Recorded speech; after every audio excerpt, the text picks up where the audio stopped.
Bapak Ibu, pada malam hari ini agak sedikit istimewa karena memang kita didatangi dihadiri oleh Bapak Camat Sail, dan insyaallah pada malam hari ini kita melaksanakan peringatan Isra Mi'raj Maulid Isra Mi'raj Nabi besar Muhammad SAW, dan nanti akan memberikan urayanya adalah Al-Mukarram Al-Ustaz Dr. Mawardi Muhammad Saleh LCMA.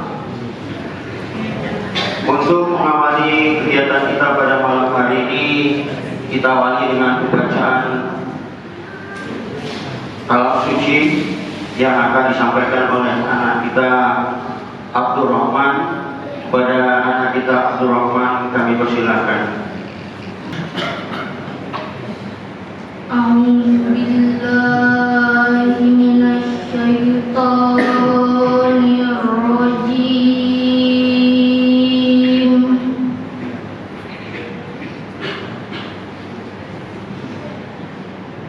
بسم الله الرحمن الرحيم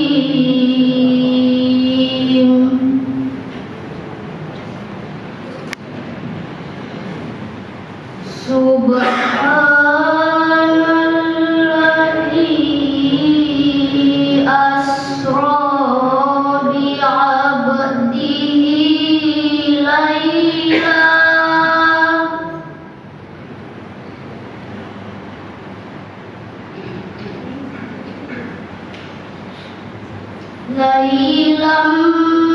minal masjidil haram ilal masjidil aqsa. Shadaqallahul azim. Maha benar Allah dengan segala firman-Nya. Dengan mendengarkan bacaan ayat-ayat suci Al-Quran tadi, mudah-mudahan dapat memperkuat keimanan kita semuanya. Selanjutnya, marilah sama-sama kita dengarkan sambutan dari Bapak Camat yang akan disampaikan oleh Bapak Pak Budi. Pengabdian kepada Bapak kami persilakan. Melatih untuk semua melaka saya berbah di bawah Semarang. Assalamualaikum mulanya kata saya sebab pembawa bicara. Assalamualaikum warahmatullahi wabarakatuh. Kita masih dapat merasakan kehidupan kita, bagaimana kita bisa mendekatkan diri kita kepada Allah Subhanahu, sehingga kita dapat melaksanakan ibadah di dalam pandemi ini. Dalam pandemi ini kita tahu bahwa kita masih masuk fase 3. Jadi kami ucapkan terima kasih kepada seluruh warga KW 05 yang telah melaksanakan prokes alhamdulillah, dan kami juga tadi telah melaksanakan menempat jenazah Bapak Abdul Hamid Haji Alhamdulillah mantan wali kota di Prode bersama jajarannya, sehingga beliau dan keluarga mengucapkan maaf apabila di dalam kehidupan sehari-harinya ada kepada kita semua. Jadi beliau mohon minta maaf kepada kita semua dari Ibunda Ibu Evi Herman dan Ibu Pak Herman Abdullah. Semoga maaf beliau telah kita maafkan, sehingga dosa-dosa beliau telah dikampuni oleh Allah. Amin. Dan beliau dilakukan kemudahan. Amin ya rabbal alamin. Baiklah Bapak Ibu sekalian, marilah sama-sama kita dengarkan uraian tentang Isra Mi'raj yang akan disampaikan oleh Ustaz Dr. Mawardi. Kepada Bapak Ustaz ini persilakan.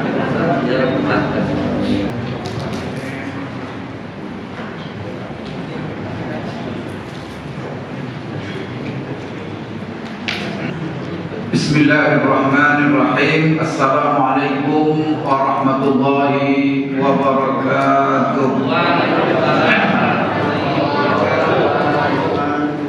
Alhamdulillahi rabbil alamin, wa bihi nasta'in ala umuri dunya wa din. Wassalatu wassalamu ala ashrafil anbiya'i wal mursalin wa ala alihi wa ashabihi ومن تبعهم بإحسان إلى يوم الدين أما بعد قال الله تعالى في كتابه الكريم أعوذ بالله من الشيطان الرجيم سبحان الذي أسرى بعبده ليلا من المسجد الحرام إلى المسجد الأقصى الذي باركنا حوله لنريه من آياتنا إنه هو السميع البصير.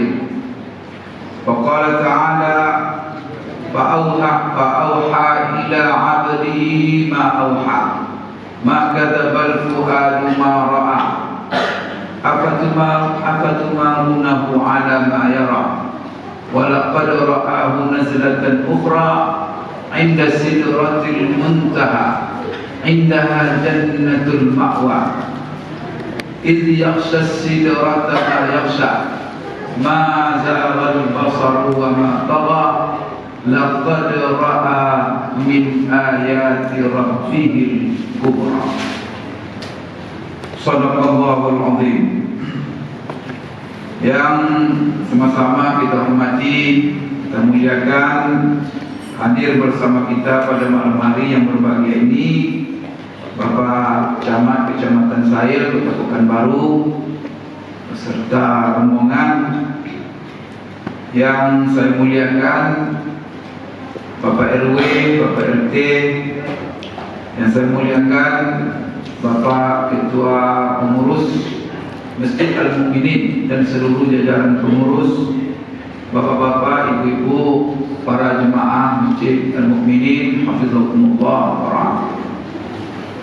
Pertama sekali Bapak Ibu sekalian, sebagaimana kita ketahui bersama pada hari ini Allah telah memanggil salah seorang tokoh kita yang sangat berjasa, yang telah menghabiskan umurnya dalam berkhidmat pada masyarakat Riau, wabil khusus Kota Pekanbaru. Oleh karena itu, Bapak Ibu sekalian, saya mengingatkan diri saya dan semua kita bahwa kematian itu adalah sesuatu yang pasti. Semua kita ini sudah Allah tentukan ajalnya, dan apabila ajal itu telah tiba, Allah katakan فَإِذَا جَاءَ أَجَلُهُمْ لَا يَسْتَأْخِرُونَ سَاعَةً وَلَا يَسْتَقْدِمُونَ. Kemudian Allah telah menetapkan sebuah kepastian. Dalam dua ayat Allah mengatakan kullu nafsin dha'iqatul maut. Maka bagi kita yang masih hidup, kepada orang yang telah meninggal dunia, yang diwafatkan oleh Allah, maka salah satu di antara kebaikan yang harus kita berikan, kita doakan yang saudara kita yang telah meninggal. Karena itu kita doakan Bapak Dr. Adlus almarhum Irman Abdullah, semoga Allah mengampunkan seluruh dosanya, menerima seluruh khidmat yang telah diberikan kepada masyarakat, kepada agama, kepada bangsa dan negara sebagai amal soleh di sisi Allah dengan pahala yang berlipat ganda. Kemudian Allah berikan, Allah anugerahkan kepada dia surga yang tertinggi, Bapak Ibu sekalian. Allah lapangkan kuburnya, Allah terangkan kuburnya. Kemudian Allah jauhi beliau dari almarhum dari fitnah kubur, dari azab kubur, kemudian dari azab neraka.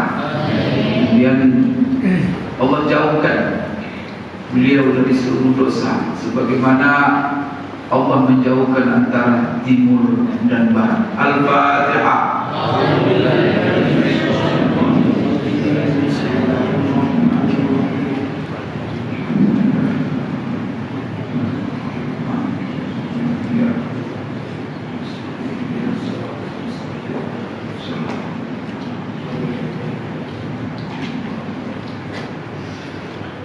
Amin. Bapak Ibu sekalian yang dimuliakan Allah, Kemudian saya bersyukur pada malam hari ini bisa berada di tengah Bapak Ibu sekalian. Saya juga tidak menyangka malam ini ada di Masjid Baitul Mukminin. Karena saya malam ini sudah cancel seluruh jadwal Isra Mi'raj saya. Karena saya tadi baru mendarat menjelang maghrib dari Jakarta. Maka undangan kena kebanyakan undangan di luar kota. Maka saya cancel. Tiba setelah mendarat ditelepon atau sebelum tadi masuk pesawat ditelepon gimana bisa. Saya bilang kalau di Pekanbaru insya Allah bisa terkejar, apalagi acaranya setelah Isya. Oleh karena itu dan malam ini sebenarnya yang mengisi adalah Ustadz kita yang mulia, yaitu Ustadz Islam. Dan perhalangan beliau sakit. Ya alhamdulillah Bapak Ibu sekalian, saya bisa menggantikan acara yang seharusnya beliau mengisi. Mudah-mudahan Bapak Ibu apa yang saya sampaikan ini nanti berkenan bagi Bapak Ibu sekalian. Baik Bapak Ibu sekalian, acara kita pada malam hari ini adalah memperingati Isra dan Mi'rajnya Nabi besar kita Muhammad Sallallahu Alaihi Wasallam. Kita semua memperingati peristiwa ini setiap tahun. Dan Bapak Ibu sekalian, kita peringati setiap bulan Rajab. Dan memang Bapak Ibu, ya kadang-kadang sebagian orang ada yang mengkritik kenapa diperingati bulan Rajab. Karena memang ada 7 pendapat ulama tentang kapan sebenarnya terjadi peristiwa Isra dan Mi'raj ini. Namun Bapak Ibu sekalian, ya salah satunya adalah mengatakan 27 Rajab. Dan itu ulama-ulama. Dan orang-orang Indonesia ini memilih itu. Maka kalau sudah berbeda ulama, setelah itu ada pilihan, maka jangan saling menyalahkan. Jadi yang salah di sini adalah yang menyalah-nyalahkan. Karena itu Bapak Ibu, ini tidak ada masalah. Kemudian memperingati ini bagi kita kan bukan sekedar memperingati dan menjelaskan sejarah kejadian ini, tetapi yang lebih penting adalah mengambil pelajaran-pelajaran, hikmah-hikmah, mau'izah, durus, ibrah-ibrah dari peristiwa yang luar biasa ini. Kalau kita Bapak Ibu, kita kaji dan kita kupas apa yang menjadi pelajaran daripada peristiwa ini satu demi satu, dirinci, tak akan habis-habisnya. Buktinya apa? Sampai sekarang peristiwa Isra Mi'raj itu sudah berapa tahun ini berlalu. Kalau Bapak Ibu mau tahu, peristiwa ini berlalu diukur dari tahun Hijriah. Peristiwa ini Bapak Ibu 1 tahun menurutnya. Karena ini juga berbeda pendapat ulama dari di tahun berapa terjadi peristiwa ini. Tapi pendapat yang kuat mengatakan yaitu 1 tahun sebelum hijrahnya Rasulullah Sallallahu Alaihi Wasallam ke Madinah. Dan 2 tahun, 3 tahun sebelum itu, 2 tahun sebelum itu Bapak Ibu meninggal pamannya Abu Thalib dengan Siti Khadijah. Beliau pergi ke Taif, pulang dari Taif, menjelang hijrah beliau Bapak Ibu sekalian, Allah perjalankan beliau di dalam sebuah perjalanan istimewa namanya Isra dan Mi'raj. Setelah beberapa bulan setelah Isra, beliau hijrah ke Madinah. Berarti peristiwa ini tidak susah kita menentukannya. Kalau kita ingin menentukan berapa tahun yang lalu terjadi peristiwa ini, 1 tahun sebelum hijrah. Sekarang kalender hijrah tahun berapa kita? 1443 Hijriah. Berarti peristiwa ini sudah berlalu berapa tahun yang lalu? Berarti Bapak Ibu, kalau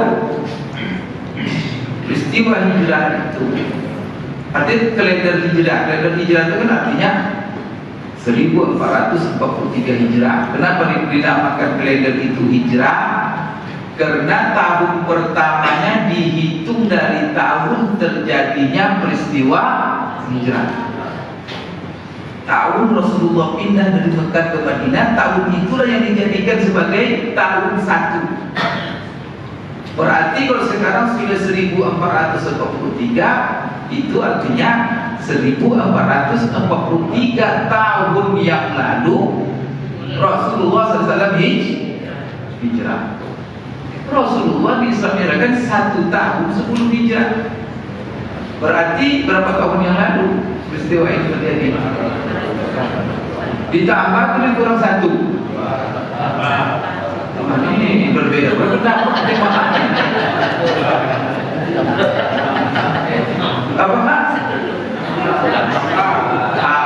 ditambah kan? Sebelum ditambah, berarti peristiwa hijrah ini adalah 1444 tahun yang lalu. Jadi kalau kita mencoba-coba Bapak Ibu buat peringatan yang keberapa kita ini, ya kita buat ini peringatan yang ke 1444 semenjak terjadinya peristiwa Isra dan Mi'rajnya Nabi besar kita Muhammad sallallahu alaihi wasallam. Bapak Ibu sekalian, banyak sekali hikmah. Kalau kita ingin mengupas hikmah, karena peristiwa ini Bapak Ibu bukan terjadi tiba-tiba begitu saja. Peristiwa ini punya latar belakang. Kemudian Bapak Ibu ada latar belakangnya sebelumnya, dan peristiwa itu ada kejadian-kejadian yang dialami itu tentang peristiwa itu sendiri dan apa setelah peristiwa itu. Itu semuanya banyak pelajaran Bapak Ibu. Tapi yang jelas bahwa peristiwa ini adalah peristiwa istimewa, dan ini hanya dialami dan diberikan oleh Allah hanya kepada Rasulullah SAW. Dan peristiwa ini Bapak Ibu sekalian, peristiwa yang Allah memperlihatkan dengan peristiwa ini kekuasaannya. Itulah sebabnya Allah mulai dengan mengatakan subhanalladzi. Dan subhana itu pertama sekali Allah mensucikan dirinya daripada seluruh sifat kekurangan, kelemahan. Kemudian dengan kata-kata subhanalladzi, Allah menetapkan bahwa Dia maha sempurna dalam segala sifatnya. Jadi Allah mulai dengan subhana karena Allah akan menceritakan sesuatu yang Bapak Ibu tidak boleh kita ukur dengan akal pikiran kita, yang mana akal pikiran kita ini sangat singkat dan sangat lemah. Maka Allah menjelaskan kekuatannya dengan kata-kata subhana. Maka kata-kata subhana ini subhanallah, subhanallah. Itu Bapak Ibu kalau kita baca subhanallah, itu semua seluruh sifat masuk di situ. Seluruh sifat 99 asma Allah yang mengandung seluruh sifat dan seluruh sifat-sifat Allah. Kalau kita ingin menyimpulkannya, baca saja subhanallah, itu masuk semuanya. Maka terkumpul seluruh sifat di situ. Maka Allah maha kuasa, Allah maha berkehendak, Allah maha mendengar, Allah maha mengetahui, maha. Kalau Dia yang maha semuanya, Bapak Ibu akan susah. Oleh karena itu dengan Allah mengingatkan subhanalladzi, jangan ditangkap peristiwa ini Bapak Ibu dengan akal kita, tetapi ditangkap peristiwa ini standarnya, ukurannya adalah iman kita kepada Allah. Maka kalau kita orang beriman kepada Allah, tidak akan susah meyakini peristiwa ini benar-benar terjadi. Maka orang beriman, apa keyakinan terhadap peristiwa ini? Bahwa Rasulullah SAW benar-benar diisrakan dan dimi'rajkan dengan ruh dan badannya Allah. Maka tidak boleh kita ragu sedikit pun. Tapi jangan diukur dengan akal. Maka orang-orang Quraisy Mekah ketika Rasulullah menceritakan peristiwa ini, kan terbagi-bagi mereka kepada beberapa kelompok dalam menyikapinya. Ada yang Bapak Ibu sekalian, ya memang dari awal memang sudah memusuhi Rasulullah SAW dan tak ada simpati. Tiap hari demi hari memperlihatkan permusuhan yang luar biasa, seperti Abu Jahal, Abu Lahab, Setelah peristiwa ini Rasulullah ceritakan kepada mereka. Rasulullah setelah pulang dari peristiwa Isra dan Mi'raj ini duduk dia di Ka'bah. Kemudian dia ceritakan, tapi yang dia ceritakan cuma peristiwa Isra saja. Sebab kalau peristiwa Isra saja mereka tak percaya, apalagi maka kita jangan tinggi-tinggi cerita dari bawah dulu. Kalau langsung tinggi-tinggi cerita yang di bawah jangan mereka benarkan, apa lagi? Jadi Bapak Ibu sekalian, Rasul cerita Isra. Maka orang-orang yang memusuhi beliau senang dia. Kenapa? Karena dapat bahan untuk memalingkan orang-orang supaya tidak percaya lagi kepada Rasul. Maka itulah Abu Jahal. Maka Abu Jahal senang sekali dia mendengarnya. Tapi senang mendengarnya maksudnya apa? Untuk menjadi bahan oleh dia, menggoyang iman. Itu selain orang-orang kafir, orang-orang yang memusuhi Islam, memusuhi ulama-ulama Islam, selalu mereka mencari celah. Itu sifat sudah itu dari dulu-dulu, dicarinya celah-celah. Sampai Rasulullah SAW sampai wafat beliau. Terakhir Bapak Ibu diingatkan kita di bulan Rajab ini peristiwa Perang Tabuk namanya. Peristiwa Perang Tabuk terjadi di bulan Rajab, dan itu 1 tahun Rasulullah sebelum wafat. Itu bagaimana Bapak Ibu sekalian, Rasulullah SAW dikerjain oleh orang-orang munafik yang menyembunyikan kekafiran mereka dan penampilannya seolah-olah sama berjubah, berjenggot, bersorban, tapi munafik. Dia selalu bersama Rasulullah, tapi dalam hati kafir ada oleh muslim. Kerjanya itu kalau dapat peluang, nanti laporkan ke setan-setannya, mau untuk menggoyang macam-macam Bapak Ibu. Ini sering sekali kalau kita baca bagaimana mereka menggoroti terus. Termasuklah peristiwa Isra Mi'raj ini terjadi di Mekah. Lalu Bapak Ibu Abu Jahal, maka datang dia ke Abu Bakar. Abu Bakar, kau masih percaya juga kamu kepada temanmu itu? Maksudnya Rasul. Sekarang ya, apa boleh tak percaya? Apa masalahnya? Karena Abu Bakar ketika Rasul cerita itu Nabi. Mari cari pertama Abu Bakar. Karena Abu Bakar tidak bisa digoyang. Bagaimana cara menggoyang Abu Bakar ini? Anak pada dia bahan cerita ini. Maka dia cari Abu Bakar. Masih percaya kamu? Coba sebiji aja teman kamu. Apa? Katanya dia malam tadi setelah Isya, setelah waktu Isya beliau berangkat ke Masjid Aqsa di Palestina sana. Kemudian sebelum subuh sudah sampai di Masjid Haram. Kamu kan tahu, kita kan biasa ke Masjid Aqsa itu, sering kita berdagang ke sana. Sebulan pergi, sebulan pulang. Ini dibilangnya setelah Isya berangkat menjelang subuh. Tapi kau yang membakar ketika itu, kalau kita orang beriman kita contoh bakar. Ini gimana orang berusaha menggoyang iman kita dengan macam-macam subuhan. Di antara Bapak Ibu orang-orang Abu Jahal seperti Lahab, umpamanya pernah Rasulullah didatangi oleh tokoh-tokoh Quraisy itu. Setelah mereka berkonsultasi dengan ahli kitab yang ada di Madinah, orang Yahudi. Jadi apa kata pemuka Quraisy, musuh-musuh Rasulullah ini? Bertanya mereka kepada Yahudi, di antara kalangan kami ada yang mengaku dia Nabi, namanya Muhammad. Mungkinkah manusia itu sebagai Nabi dan Rasul? Menurut kami tidak mungkin Nabi dan betul manusia biasa. Dia ke pasar, dia makan, dia minum seperti kita. Masa dia jadi Nabi? Jadi tanya, mereka bertanya ke Madinah. Maka orang Yahudi kalau masalah manusia Nabi-Nabi Rasul itu rata-rata manusia.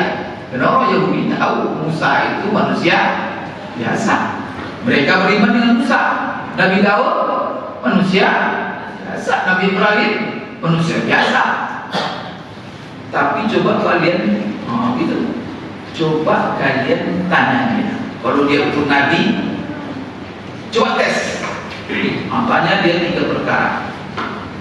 Kalau dijawabnya dengan benar, kami berikan kalian kunci jawaban. Coba kalau uji dia. Kalau jawabnya benar, berarti dia nabi. Berarti dia rasul. Kalau tidak, berarti dia pembohong. Coba ibu datang senang mereka kan. Mereka cari Rasulullah SAW.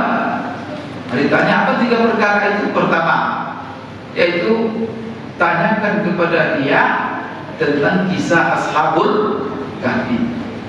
Yang kedua, tanyakan kepada dia tentang seorang raja yang adil, yang tidak bisa dikalahkan oleh siapa saja. Di mana dia masuk, takluk semuanya. Itu tentang Zulkarnain. Yang ketiga, tanya dia tentang ruh. Apa itu ruh? Kalau dijawabnya benar, Rasulullah kan tidak tahu dia. Kenapa? Dia kan salah satu julukannya An-Nabi Ar-Rasul An-Nabi Rumi, yaitu yang tak pernah membaca, tak pandai membaca, tak pandai menulis. Maka Bapak Ibu datang ditanya 3 perkara. Rasulullah SAW bilang, sudah, besok saya jawab. Dia mengharapkan wahyu itu. Karena tanya, sudah tahu dia wahyu, tunggunya wahyu. Cuma Rasulullah ketika itu lupa menyebut insya Allah. Rasulullah bilang apa? Besok saya jawab. Dan ucapkan insya Allah. Lalu Allah beri pelajaran. Berminggu-minggu ayat diturunkan. Coba sampai demam Rasulullah. Coba terlambat kena Rasulullah, besok dijanjikannya orang Quraisy. Akhirnya menjadi isu. Coba sampai sekarang pembohong katanya, macam-macam kan. Masuk isu fitnah di mana-mana. Sekarang Quraisy begitu lah. Dicari jalan-jalan. Rasulullah SAW 2 minggu setelah itu, Rasulullah SAW memohon terus. Rasulullah tak bisa menjawab karena dia tak tahu. Maka dia menunggu wahyu. 2 minggu setelah itu Bapak Ibu baru turunlah wahyu surah Al-Kahfi. Maka salah satu isi surah Al-Kahfi itu negur dia, supaya besok-besok kamu jangan menjanjikan sesuatu kecuali mengucapkan insyaallah. Ayatnya, wala taqulanna li syai'in inni fa'ilun dzalika ghadan illa ayyasha Allah. Kita harus mengucap insyaallah. Itu juga kalau kita mendapat nikmat, melihat nikmat, masuk kita tubuh kita, wah, masya Allah menakjubkan. Masuk rumah kita, lihat kendaraan kita, bangga kita kan. Jangan lupa, surah Kahfi juga mengajarkan, walaula izdakhalta jannataka qulta masya Allah la quwwata illa billah. Itu orang Arab banyak itu menulis di muka rumah mereka itu masya Allah la quwwata illa billah. Begitu. Jadi Bapak Ibu turun. Tapi sepelajaran di sini, keterlambatan wahyu itu digunakan oleh mereka kesempatan. Ini juga peristiwa ini digunakan mereka kesempatan untuk meragu-ragukan, sehingga Bapak Ibu terbagi ke orang tua. Bapak Ibu kira 4 golongan. Pertama, yang memang Bapak Ibu memusuhi Rasulullah. Ada yang Rasulullah menceritakan peristiwa Isra ini betapa-betapa kekafirannya. Ada beres ini orang. Apa-apalah ceritanya ini. Ini tidak begitu. Yang kedua Bapak Ibu sekalian, ada orang sebenarnya sudah simpati kepada beliau.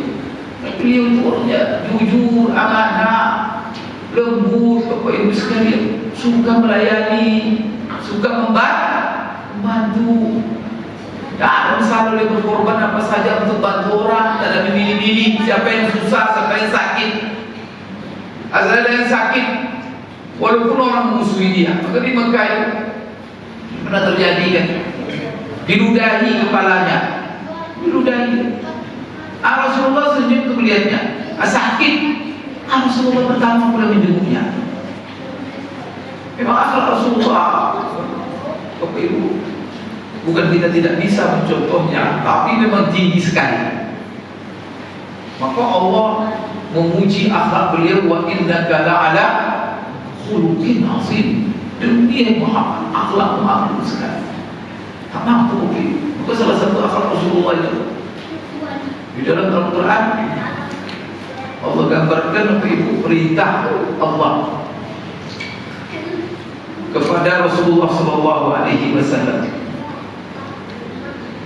yang mana Bapak Ibu sekalian perintah itu wa ma yulaqqaha illa alladziina sabaru wa ma yulaqqaha illa dzu hazzin 'azim. Ayat itu adalah ayat yang kalau kamu diperlakukan zalim oleh orang, maka jangan kamu zalim, kamu bayar dengan kezaliman. Kalau kamu diberikan kejahatan, dilakukan kejahatan, jangan dibalas dengan kejahatan, tapi balas dengan yang lebih baik. Itu perintah Allah, dan itu praktekkan Rasulullah.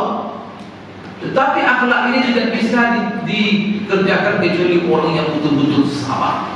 Bapak Ibu sekalian, maka Rasulullah SAW itu banyak simpati juga kepada beliau. Cuma orang-orang simpati ini belum beriman. Ini ada simpati. Tapi setelah mendengar peristiwa Isra dan Mi'raj, kan tidak masuk lagi. Ini tidak bisa lagi. Akhirnya apa? Berbalik menjadi tidak simpati. Yang lebih parah lagi Bapak Ibu, yang ketiga, sudah beriman, tapi iman masih lemah. Mendengar peristiwa ini, Rasulullah menceritakan Isra-nya, maka Bapak Ibu, ada beberapa mereka yang murtad kembali. Tapi yang keempat Bapak Ibu, inilah kita, insya Allah. Kita ikut Abu Bakar kan? Yang ikut yang tiga tadi. Kita ini ikut Abu Bakar. Abu Bakar bukan Bapak Ibu melemah imannya. Maka ketika Abu Jahal menyampaikan cerita ini bahwa kalau tidak percaya, apa pertanyaan Abu Bakar cuma kepada Abu Jahal? Siapa yang cerita sama kamu? Ya Muhammad cerita. Maka Rasul bilang, dia cerita, dia kalau percaya kamu sekarang lagi cerita dia cerita apa? Pergi ke sana. Saya tidak perlu pergi ke sana. Kalau memang dia yang cerita, jangankan ke Baitul Maqdis Masjid Aqsa, dia bilang pun ke langit dari malam turun dia. Kalau memang dia bilang, saya percaya. Jadi akan pusing tuh Jahal, kan gimana caranya? Sekarang banyak goyang-goyang iman kita ini. Jangan ikut pula goyang.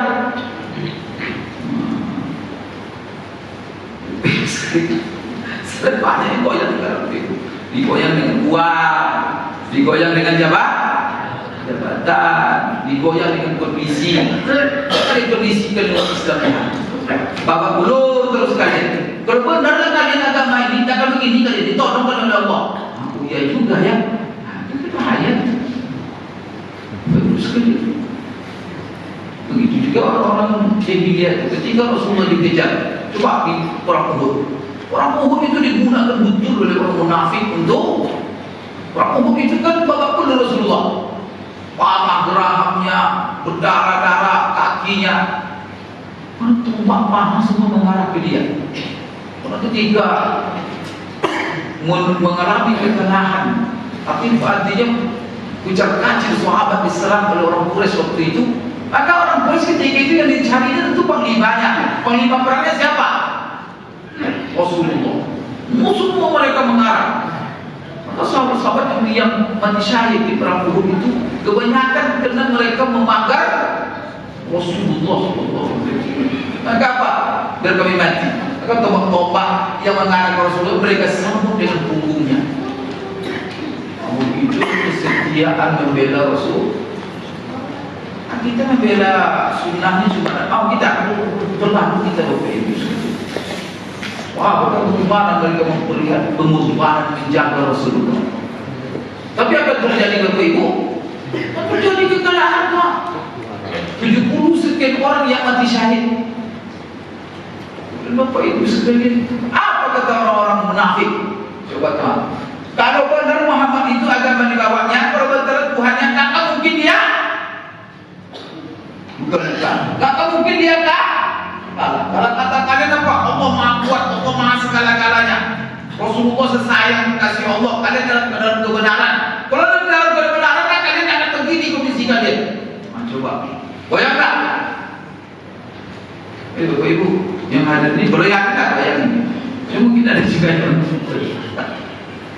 isu itu dimulai dari terus Pak. Hari-hari ini ada orang Bapak Ibu kerjanya itu cari kelemahan, diekspos di media apa mau yang orang-orang lemah iman itu. Tadi Pak, yang sudah masuk Islam, Rasulullah di depannya dengan mujizat-mujizatnya, dengan kemuliaan dan akhlaknya, bisa bukan itu? Apalagi kita tak lihat.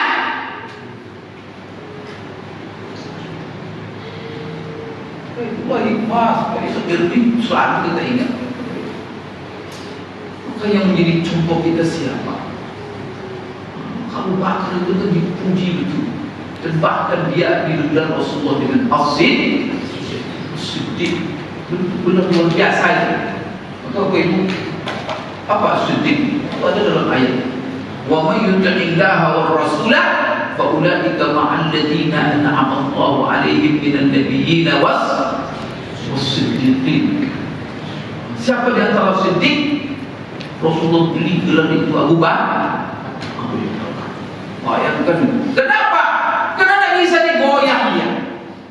Imannya itu Bapak Ibu, dengan apapun tak bisa goyang. Munafik, orang kafir terang-terangan seperti Abu Jahal, belum Ubay bin Salul, menggoyang macam-macam. Setiap digoyang itu Bapak Ibu menjadi kekuatan, bukan melemahkan, tetapi tantangan itu semakin menguatkan. Maka inilah peristiwa Israel, salah satunya Bapak Ibu. Jangan tantangan, rintangan itu melemahkan kita. Karena kalau banyak musibah Bapak Ibu ditimpakan Allah kepada kita seperti Rasulullah, musibah bukan. Kalau kita Bapak Ibu kembali kepada sebelum terjadi peristiwa Islam, memang gawat. Bapak perlu Rasulullah SAW dalam mengembangkan dakwah ini. Bagaimana dengan ucapan orang-orang Quraisy itu, walaupun mereka ketika Abu Thalib dan Khadijah masih hidup, tak sanggup menyakiti Rasul secara fisik, terang-terangan. Tapi apa? Menyakitkan secara nurani luar biasa. Dan mereka asal ketemu Rasul bilang orang gila, bilang tukang sihir, dibilang pembohong. Tiap hari kita selalu ketemu Rasulullah dibilang orang gila. Bayangkan manusia paling mulia dari Nabi Adam sampai hari kiamat. Di sorak-sorak yang kadang. Setelah itu Bapak Ibu diusahakan membunuhnya, dan dibayar orang untuk membunuhnya. Kemudian dilemparkan tai ontak padanya, kadang-kadang diikat, diseret, sampai Bapak Ibu meninggal Abu Thalib. Semakin semena-mena orang Quraisy, sampai beliau diusir dari Mekah, mencari di tempat lain. Itu ujian Allah semua itu. Jadi kalau kita diuji, bayangkan ujian Rasulullah. Berapa ujian kita? Diusir dari Mekah. Yang usir itu Bapak Ibu bukan orang-orang yang dikenalnya, keluarga sendiri. Abu Jahal itu pamannya, Abu Lahab, keluarga dekatnya. Bapak boleh melawan bapak, keluarga orang-orang jauh, tapi orang-orang dekat bapak mendukung, masih kuat kita. Ini orang-orang. Setelah itu Rasulullah tak berhenti berusaha. Nah, kalau sudah usaha itu pasti ada tantangan, ada musibah. Jangan diam aja. Maka diusir Rasul, keluar Rasul, tapi Rasul cari perlindungan pula. Maka pergilah dia ke Taif dengan harapan nanti pemuka Taif beriman, masuk Islam dan menjadi penolong-penolong pembela beliau. Tapi apa yang terjadi? Wah, pertama ditolak secara mentah-mentah. Bukan hanya ditolak, diprovokasi pula oleh tokoh-tokohnya, anak-anak muda dan anak-anak kecil untuk mengusir. Dan bukan sekedar diusir, sambil dilempar. Bapak Ibu, terbayang kita itu Rasulullah lari terbirit-birit, dilempar anak muda dengan mati. Anak-anak melempar sampai bersorak-sorak. Otak mati Rasulullah lari. Udah ada Pak RT dikejar oleh anak, kira-kira gimana?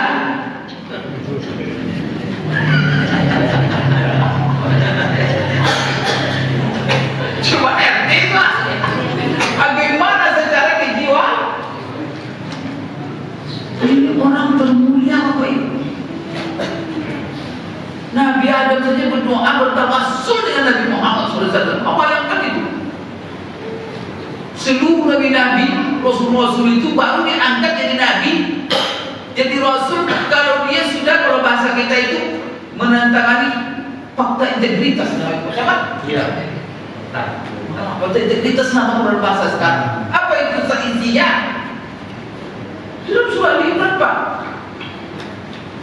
Jadi Allah tanya mereka semua yang diangkat jadi Nabi Rasul itu. Adam, Nuh, Ibrahim, semua tanya. Kalau saya panjangkan umur kamu, ketemu kamu dengan Muhammad, siap kamu beriman dengannya? Siap kamu membela Islam bersamanya? Siap kamu menjadi pengikutnya? Oh, bala, katanya. Kami siap. Saya itu bertanya jadi Rasul. Itu memang seluruh Nabi Rasul itu fakta integritasnya siap beriman. Maka itu sebabnya ada seorang Rasul sampai sekarang belum meninggal. Dia angkat ke langit. Siapa? Nabi Isa. Jelas hari kiamat dia akan turun. Pertama yang diproklamirkan ketika dia turun apa? Saya pengikut. Itulah sebabnya dulu Nabi-Nabi itu minta panjang umur supaya ketemu dengan Rasul. Pengikut-pengikut setiap para Nabi dan Rasul juga mereka berdoa supaya bisa ketemu Rasulullah. Karena dalam Isra dan Mi'raj Allah pertemukan semua mereka. Dan di Masjid Aqsa, Bapak Ibu, dihidupkan mereka oleh Allah semuanya dari Rasul. Kemudian Bapak Ibu disuruh Rasulullah sholat mereka semua. Siapa imamnya? Apa artinya itu Rasulullah jadi imam? Berarti semua mereka menjadi pengikut. Ini Bapak Ibu kisah ini, maka kisah Isra Mi'raj ini membuat kita bangga sebagai umat Rasul. Kita bangga Bapak Ibu bahwa kita menjadi pengikut orang terhebat termulia di dunia.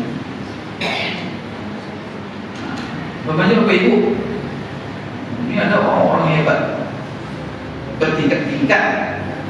Bapak Ibu akan lebih bangga Pak, tentu menjadi pengikut orang terhebat. Punya Pak, ini pencamat, ini bupati, ini kota, ini gubernur, ini presiden. Nanti Bapak Ibu silakan menjadi pengikut yang mana? Kira-kira milih pencamat atau milih wali kota atau milih apa? Hah? Jangan saja berada pada pencamat aja. Tapi Bapak Ibu memilih yang terhebat. La ilaha illallah Bapak Ibu, dilahirkan kita Masya Allah menjadi umat Rasul. Itu tidak betul ada uang Pak ya, tidak banyak itu uang kita, sudah cukup kegembiraan kebahagiaan kita. Apalagi Bapak Ibu, Allah katakan bahwa dengan kita dijadikan umat Rasulullah itu luar biasa minnah namanya. Maka Allah bukan menyebut bahwa itu nikmat bagi kita, tapi itu adalah minnah. Jadi di atas nikmat itu ada namanya minnah.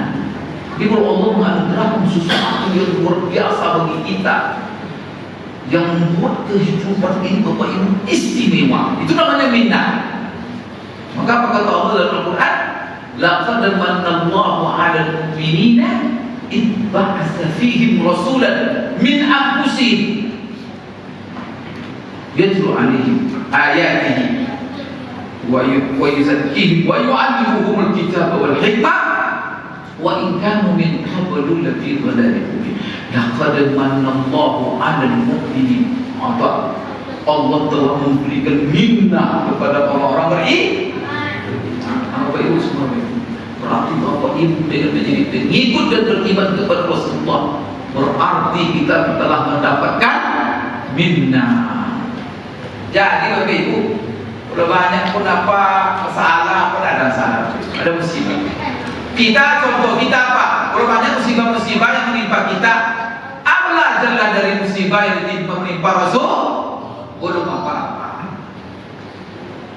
Dan ini juga pelajaran Bapak Ibu bagi kita, bagaimana kita menyikapi musibah. Apakah Rasulullah di hadapan tantangan musibah-musibah yang menimpanya, goyang dia, lemah dia, mundur dia? Tidak, Bapak Ibu sekalian. Sebut gila, setelah itu dia tobat, apa namanya, menghidang dia. Nah, asal ketemu Abu Jahal itu apalah membalik menyebut dia segila-gila-gila kan. Asal ketemu Abu Jahal senyum, Abu Jahal beriman. Tapi dia bukan panggil Abu Jahal, namanya kan Amr bin Hisham. Digelar oleh Rasulullah dia itu ya Abul Hakam, namanya Abul Hakam. Bapak yang bijak, beriman. Ishhad an la ilaha illallah wa anni rasulullah wa syahad. Begitu terus Rasulullah, tak bosan-bosan dia, apapun rintangan. Begitu Bapak Ibu sekalian. Kenapa? Dia berangkat dari kasih sayang, supaya sayang dia melihat orang yang sesat dan tak beriman. Maka itulah setiap malam dia berusaha. Maka dia dikejar, dia kata Bapak Ibu sekalian. Tapi ada satu hal Bapak Ibu ya. Maka kalau ada musibah menimpa kita, jangan Bapak Ibu berpikir negatif. Tak boleh kita berpikir negatif. Buat Rasul contoh Rasulullah. Rasulullah itu tidak pernah sama sekali Bapak Ibu, apapun masalah langsung ditangkap dengan negatif. Kita kan mungkin Allah sudah benci sama kita, Allah marah sama kita, Allah kenapa saya begini, kenapa saya begini. Rasulullah SAW Bapak Ibu di hadapan seluruh rintangan, maka dia meyakinkan. Itu namanya sekarang positive thinking. Jadi sebenarnya Pak, dunia ini mau musibah, mau nikmat, semuanya tak ada masalah. Yang menjadi masalah itu sebenarnya bagaimana sikap kita menghadap. Yang masalah itu sikap kita. Itu yang diajar oleh Rasulullah SAW. Maka kalau kita bersikap negatif, negatif lah. Tapi kalau kita tangkap positif, positif. Ini misal pandemi corona ini.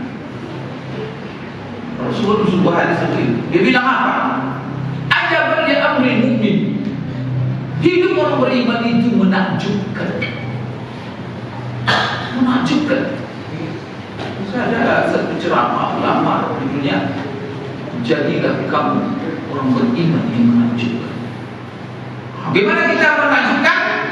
Kenapa Bapak Ibu? Kenapa menakjubkan kata Rasulullah? Fa inna amrahu kullahu khair. Seluruh perkara hidupnya, masalah hidupnya semuanya baik, tak ada yang tak baik.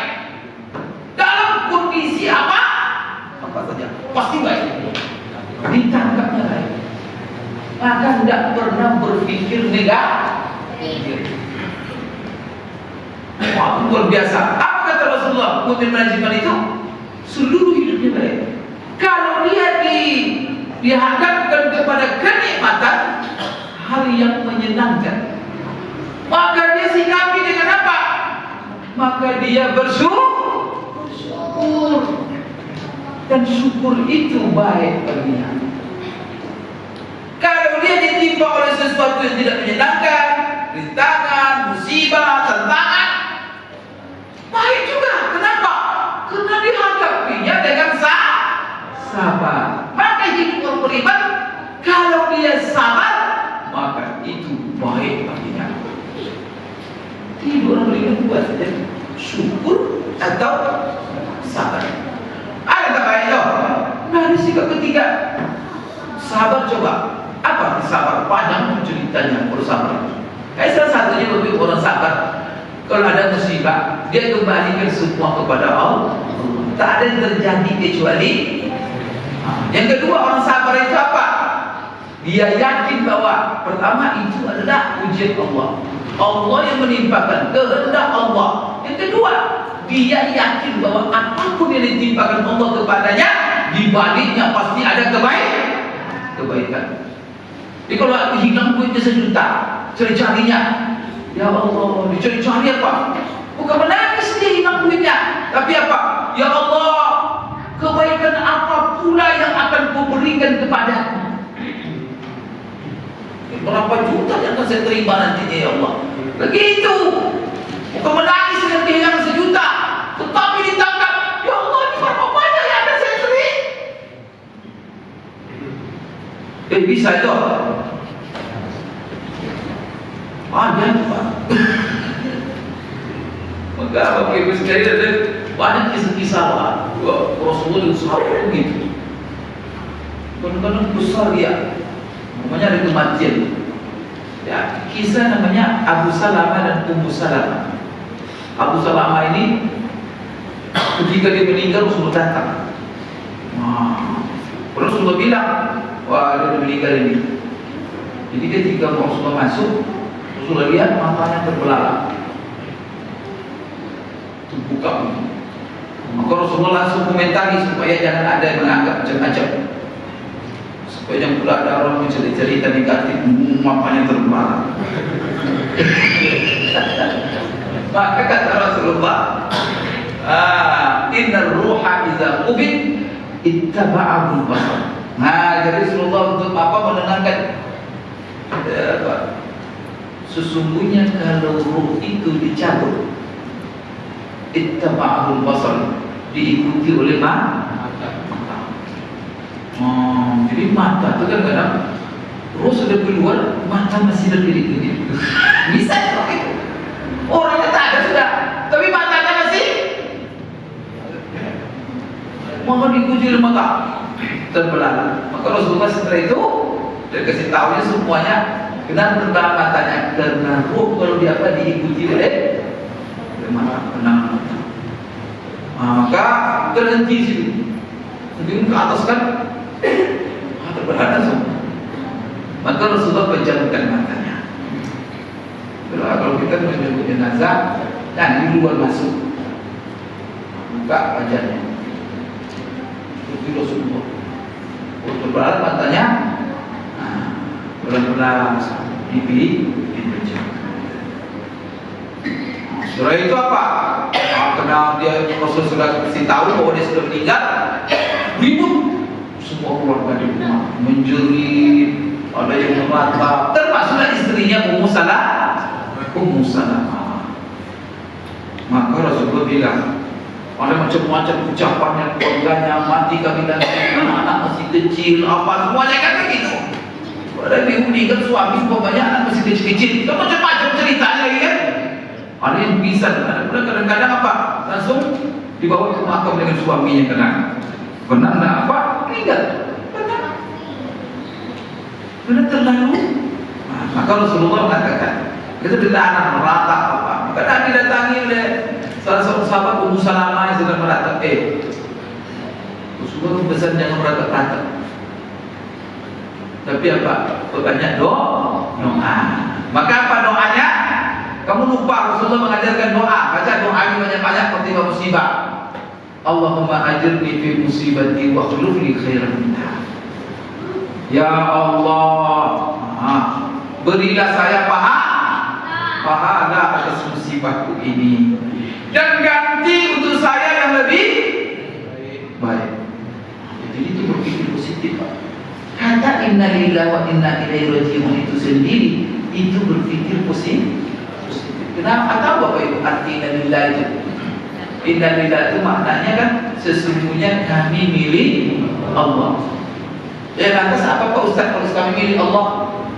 Pak tahu Pak kalau falsafah milik, filosofi milik.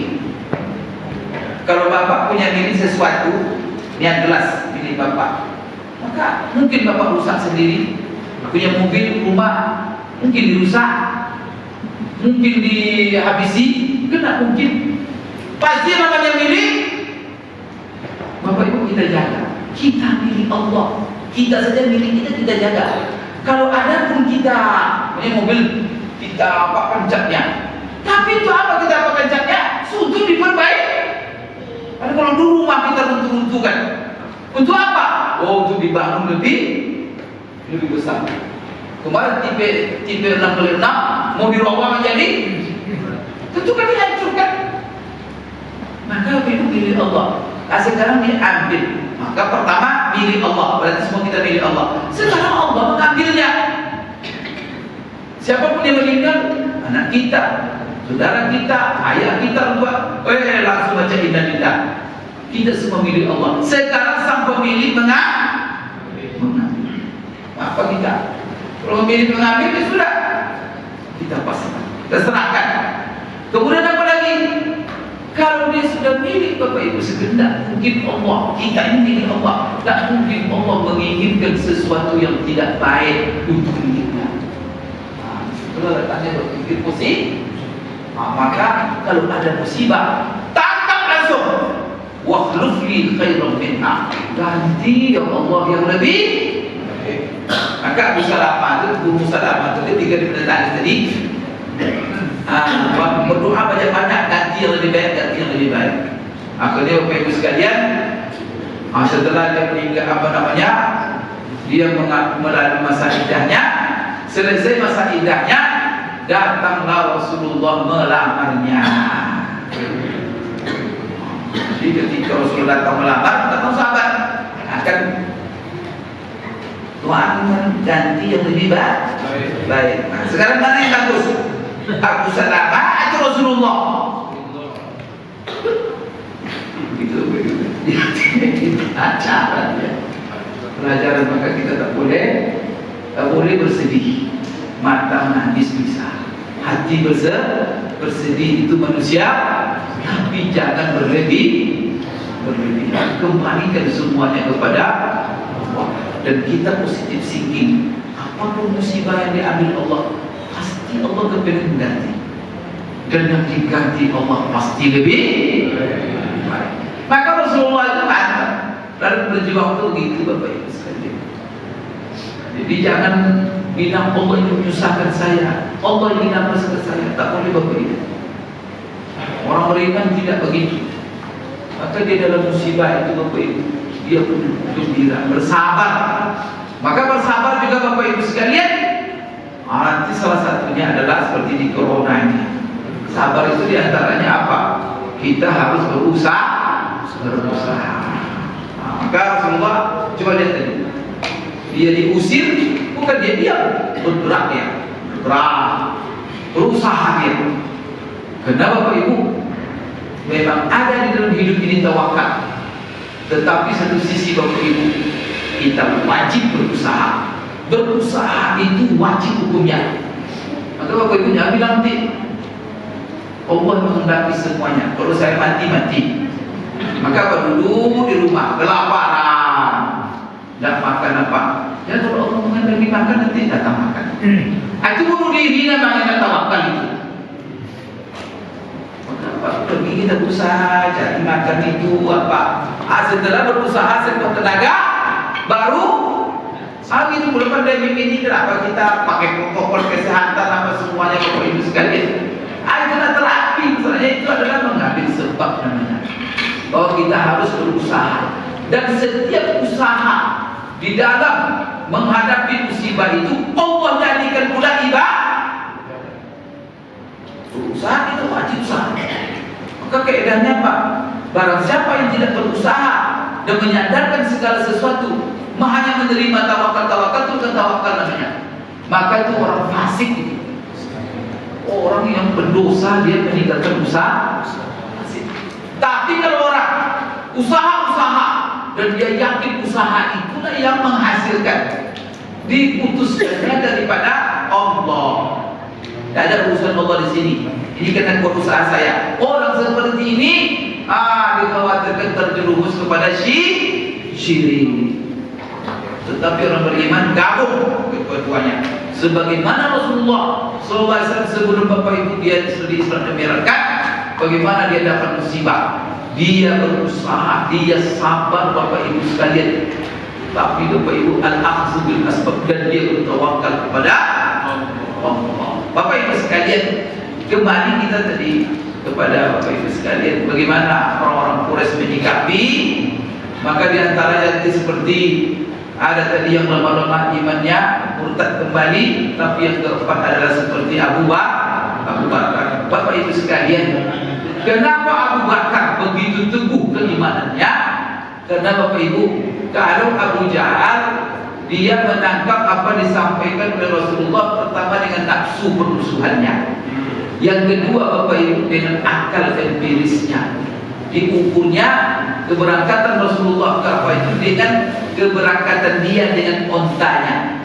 Diukur dia Rasulullah kekuatan Allah dengan ontanya sebulan tak. Tapi kalau kekuasaan Allah, innama amruhu idza arada syai'an ayyakula lahu kun fayakun. Atur tidak ada yang mustahil bagi Allah. Bapak Ibu sekalian, maka kacamata menggunakan apa? Kacamata iman. Tapi yang ketiga itu, kalau Rasulullah mengatakan, saya percaya. Ini juga menunjukkan kepada kita Bapak Ibu.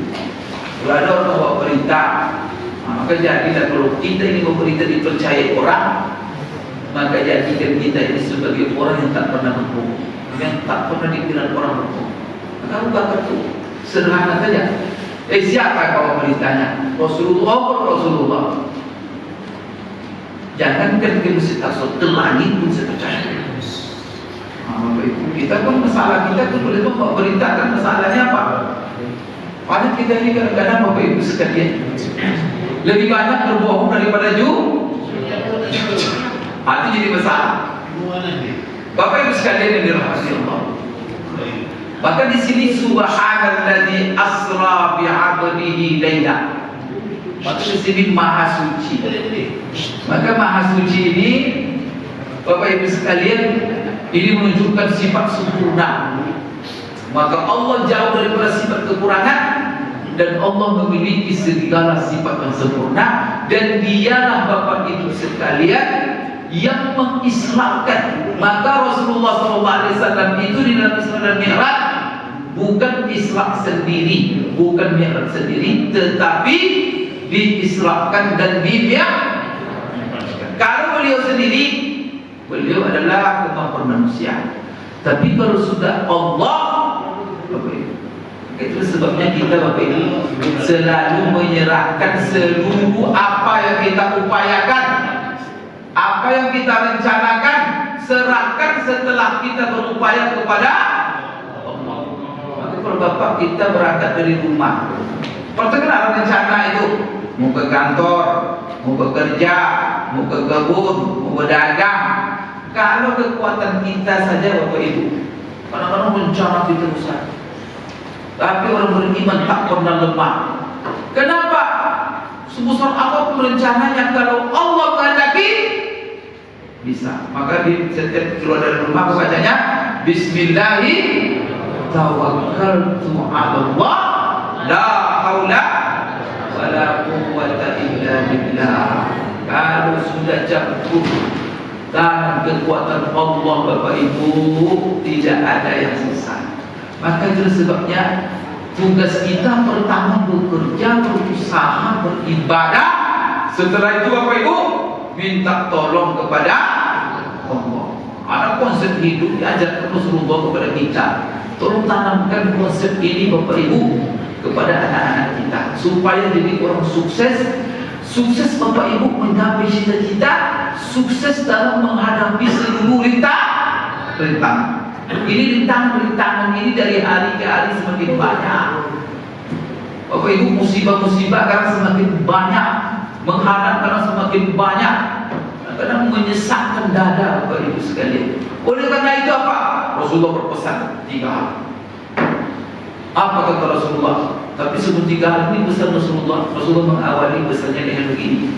Al-mu'minul qawi khairun wa ahabbu ila Allah minal mu'minil dha'if. Orang beriman yang kuat jauh lebih baik dan lebih dicintai Allah daripada orang beriman yang lemah. Berarti di sini Bapak Ibu, kunci segala sesuatu adalah iman. Maka fondasi iman ini yang harus dikuatkan terus. Maka kekuatan ini apa yang pertama? Kekuatan iman. Maka kalau sudah iman ini kuat Bapak Ibu, kadang-kadang badan pun lemah. Maka Bapak Ibu sekali, badan yang lemah bisa mengamalkan hal-hal yang dahsyat Bapak Ibu. Sebab kadang-kadang ada orang Bapak Ibu, mata melek, badan sehat, masih muda, tapi ke masjid itu malas sekali. Tapi ada orang Bapak Ibu sudah tua, buta mata lagi, tapi tak pernah absen dari masjid. Sebenarnya apa masalahnya? Masalahnya lemah badan. Iman Bapak Ibu. Ada orang muda Bapak Ibu sekalian, itu semua buatnya baca Quran aja sehalaman tidak bisa. Tapi ada nenek-nenek dan tua, melihat pun sudah susah, tulang-tulang sudah kadang-kadang 1 juz sehari. Apa masalahnya? Ingat tadi, karena kita ini perempuan iman. Dasar segala sesuatu itu fondasinya iman. Maka di mana-mana perbuat iman. Itulah kata orang-orang Bapak Ibu. Cacat yang paling berbahaya itu bukan cacat fisik. Cacat yang berbahaya adalah cacat jiwa, cacat roh. Maka orang sehat pun badannya tapi boleh cacat ini. Innalillahi wa inna ilaihi raji'un. Tapi boleh cacat pun badannya tapi sehat rohani. Coba lihat, seluruh hidupnya menyenangkan, membawa kebaikan, boleh berprestasi Bapak Ibu. Banyak orang Bapak Ibu fisik cacat tapi berbuat untuk orang banyak luar biasa. Tapi banyak orang fisik sehat tapi merugikan, mengacaukan, merusak, menderita orang banyak dibuatnya. Apa yang cacat sebenarnya? Ada orang yang cacat fisik tak pernah ganggu orang, tak pernah merisaukan orang, pernah merugikan orang. Tapi ada orang yang sehat fisiknya, tapi semua orang sakitinya. Di mana-mana orang menderita dia wanita. Apa yang sakit sebenarnya? Maka sehatkan iman kita, kuatkan iman kita, maka insya Allah semua akan jadi kuat. Maka apa kata Rasulullah setelah iman kuat? Iman itu tidak hanya untuk iman saja, karena iman itu keyakinan. Tapi apa kata Rasulullah setelah itu? Ihris ala ma yanfa'uka. Allahu Akbar. Bersungguh-sungguh kamu berjuang mati-matian kamu melakukan apa yang bermanfaat untuk kita. Apa yang bermanfaat untuk kita? Kita buat manfaat untuk diri kita, bermanfaat. Bermanfaat untuk orang lain, memberi manfaat untuk orang lain sebenarnya adalah manfaat untuk kita. Maka Bapak Ibu sekalian, di dunia ini Allah akan perlihatkan berapa nikmat yang Allah akan berikan kepada kita. Maka apa? Tergantung berapa banyak kebaikan yang kita berikan kepada orang. Maka jangan Bapak Ibu sekalian dikira nanti kalau kita ngasih kebaikan sama orang hilang begitu saja. Allah yang mengganti. Banyak orang-orang Bapak Ibu seperti Abdurrahman bin Auf, dia bilang begini dalam hidupnya, saya bingung, saya tak bisa menghitung berapa uang yang saya sedekahkan tiap hari. Karena setiap orang minta kasih. Bingung dia, berapa begitu. Tapi apa Bapak Ibu sekalian, dia lebih bingung lagi, berapa uang masuk setiap hari. Bingung dia Pak, berapa jumlah sedekah. Tapi yang lebih bingung lagi apa? Berapa uang masuk. Maka kalau Bapak Ibu tidak ada uang masuk, berarti uang keluar tidak ada.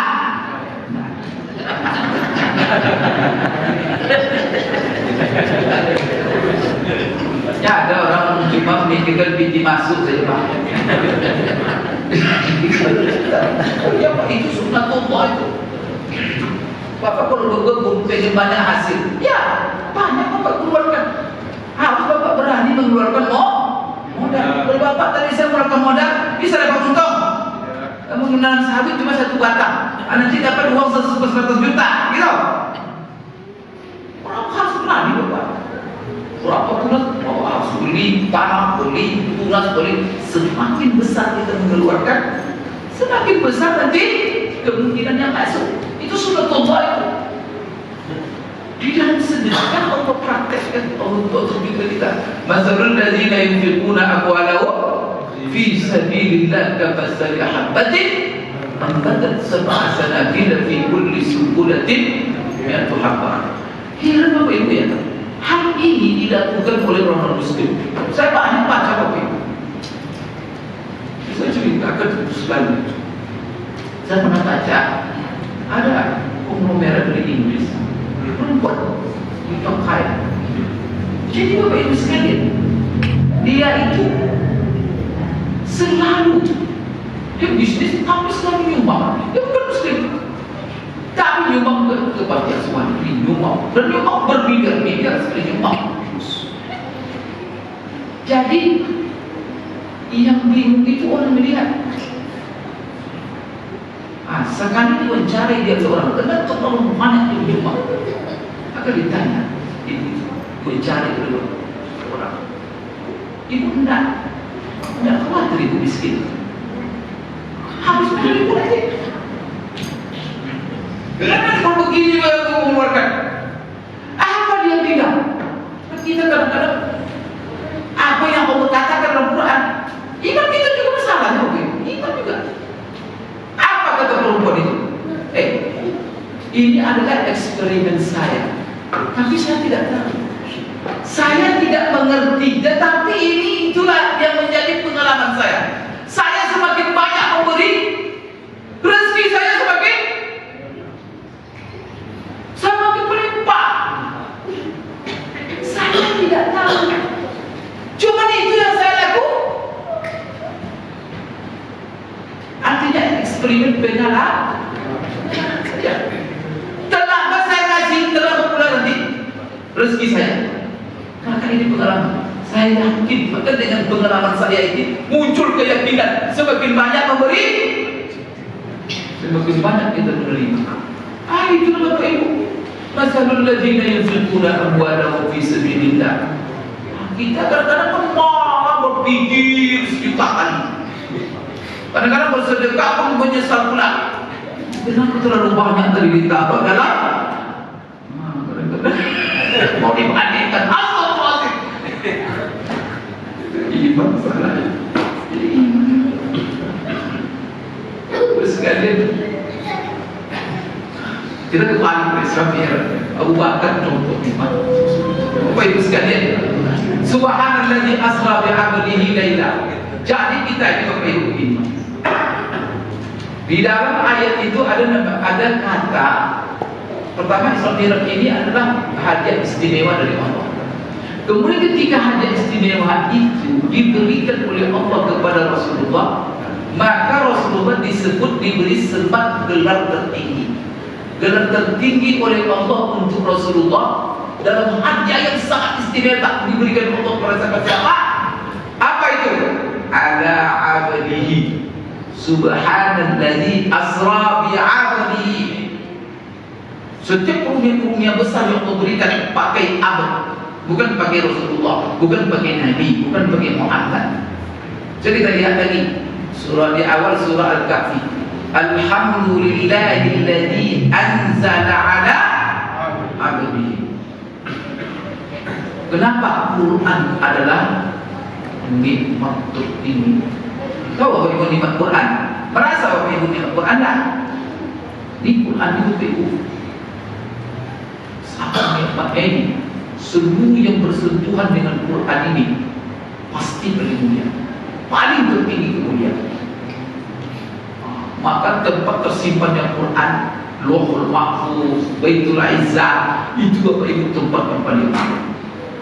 Malaikat yang ditunjuk untuk membawa Al-Quran kepada Rasulullah menjadi malaikat yang paling mulia. Waktu malam diturunkannya Al-Quran dari Lauhul Mahfuz ke Baitul Izzah menjadi waktu yang paling mulia, sehingga dijadikan Lailatul Qadar. Bulan yang diturunkan dari situ Al-Quran, Allah jadikan bulan paling mulia. Apa itu? Bulan Ramadan. Bayangkan Bapak Ibu sekalian, ini kertas Quran ini kan kertas manusia buat. Mungkin kertas ini kertas apa ini? RAPP ini. Iya kan? Ini kertas RAPP. Sebelum ditulis Al-Quran di atas kertas itu kosong. Mau Bapak Ibu ijak-ijak, mau Bapak Ibu masukkan tong sampah, mau sebelum dia. Tapi coba disentuh Al-Quran itu kertas, maka kertas ini menjadi kertas yang.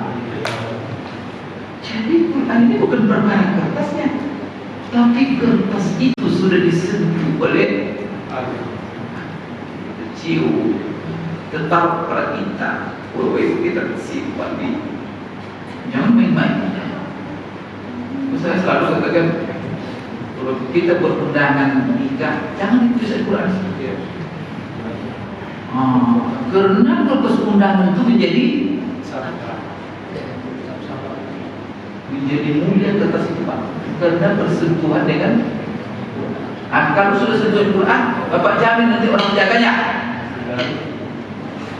Ini tulis ayat. Kalau Bapak kan tulis juga, tulis makna ayat. Makna ambil aja ke sini. Spesifikasi ayat ini, tapi jangan ayat ditulis di sini. Kalau kita betul-betul merasakan, itu Bapak Ibu sekalian, maka Allah Al-Quran ini Bapak Ibu sekalian nikmat yang sangat luar biasa. Itu teratas semua yang menjadi mulia umat. Jadi Nabi yang menerima Al-Quran menjadi Nabi yang paling mulia.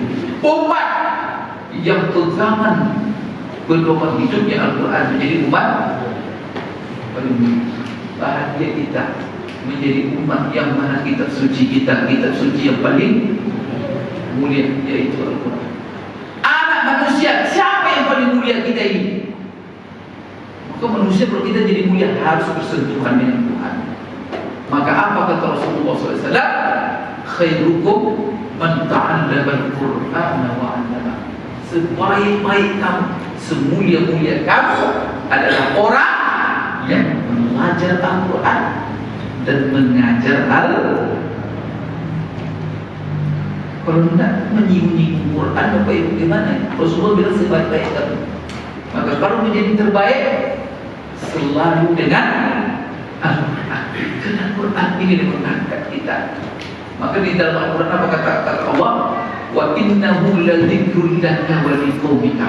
Hai Muhammad, Quran itu adalah ketinggian bagimu dan bagi umatmu. Maka Allah dengan Al-Quran ini meninggikan sebuah orang. Tapi kalau dia berpegang teguh dengan Al-Quran, tapi kalau dia membelakangi Al-Quran, Allah akan apa itu ketinggian umat ini dengan Al-Quran. Maka ketika Al-Quran itu Allah turunkan, maka apa sebab yang diberikan Allah kepada Rasulullah sebagai gelar Tabarakalladzi nazzalal furqana ala abdihi liyakuna lil alamina nadhira. Setiap kata abdina dalam Quran itu dua saja, Isra Mi'raj saja. Ketika Quran diturunkan, asal Allah berbicara tentang Al-Quran diturunkan kepada Rasulullah, maka Allah pakai abdi. Berarti apa itu abdi? Hamba Allah. Maka Bapak Ibu, inilah gelar tertinggi yang perlu kita capai. Karena Bapak Ibu, kalau sudah kita menjadi Abdullah ini, Allah akan memberikan melimpahkan karunia-Nya. Maka kita diingatkan dengan surah Al-Kahfi, Bapak Ibu baca di hari Jumat ketika Allah menceritakan tentang Nabi Khidir. Apa kata Allah?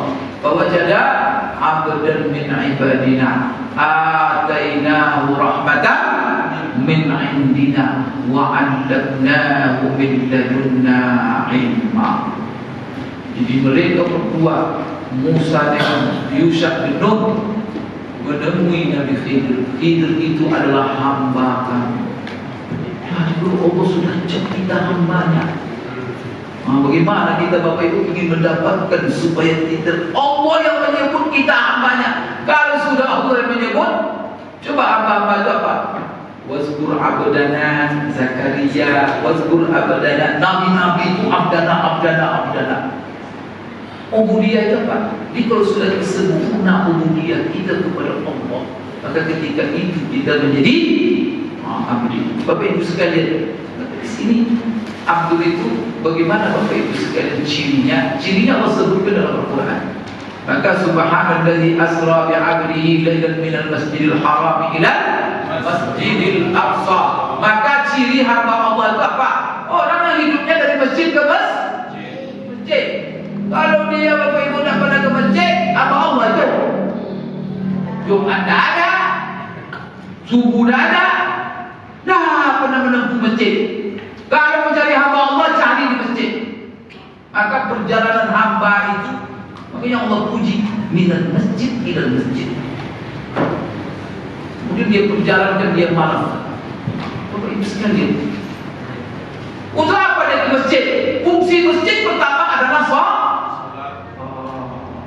Orang ulama semua berbicara tentang fungsi masjid sholat. Ketika Bapak Ibu ada orang Badawi masuk ke masjid Rasulullah sedang mencari duduk dengan sahabat-sahabatnya, masuk orang Badu. Tiba-tiba dia ambil sudut masjid, kencing dia. Akrabi dengan kucing. Buat rumah berdiri semua untuk menggebuki dia.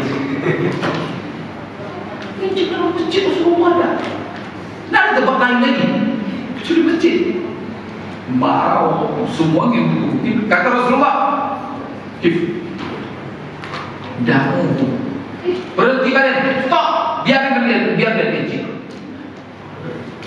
Yang benar bilang, Rasulullah biarkan kencing masjid. Apa itu di sebelah? Kalau ada kita pada orang salah, jangan cepat. Memang ada salah, betul salah itu siapa? Maka Allah berdiri semua. Kata Rasulullah, stop, biarkan dia kencing. Kencing terus dia. Selesai itu, ambil air dari Rasulullah, siram. Rasulullah panggil baik-baik. Ini masjid. Ini bukan tempat kencing. Ini tempat sholat. Jadi masjid itu fungsi pertama adalah tempat sholat. Sudah sedang ini. Karena Rasulullah lembut, dia baik-baik dia menegurnya. Maka Bapak Ibu sekalian, apa kata Allah? Doa ada langsung. Senang sekali orang Arab ini. Karena suka kalah dia. Tapi dengan kelembutan Rasulullah, dan berdoa dari mulut dia, Allahumma arhamni wa Muhammadan wa la tarham ma'ana ahada. Ya Allah, sayangi saya dengan Muhammad saja. Yang lain itu habisi semuanya Allah saja. Coba Ibu ya, kadang-kadang menyampaikan kebaikan itu Rasulullah contoh. Salah itu Pak, tapi bagaimana Rasulullah? Karena kadang-kadang tidak bisa kita melakukan kapasitasnya begitu. Apa kita lagi? Tapi kita perlu sampaikan. Tapi perlu dengan baik-baik. Maka ini kekurangan kadang-kadang umat Islam ini. Nyampaikan sesuatu dengan kasar, dengan apa, sehingga menjadi bumerang kadang-kadang. Kadang menjadi Bapak Ibu sekalian. Maka itu akhlak. Jangan Rasulullah SAW Bapak Ibu, jangan ke sesama orang beriman ya. Sama apa kata Allah? Pesan kepada Rasul menghadapi orang yang kafir. Quraisy. Ud'u ila sabili rabbika bil hikmati wal mau'izatil hasanah wajadilhum billati hiya ahsan. Apalagi itu menghadapi orang kafir itu Pak. Orang-orang Abu Jahal yang mencaci maki Rasulullah tidak.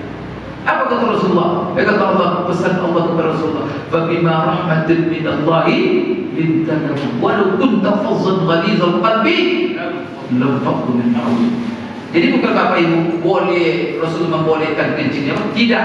Kadang-kadang ada kemungkaran kita nampak Bapak Ibu di depan mata, tapi kita tidak harus langsung kita apa?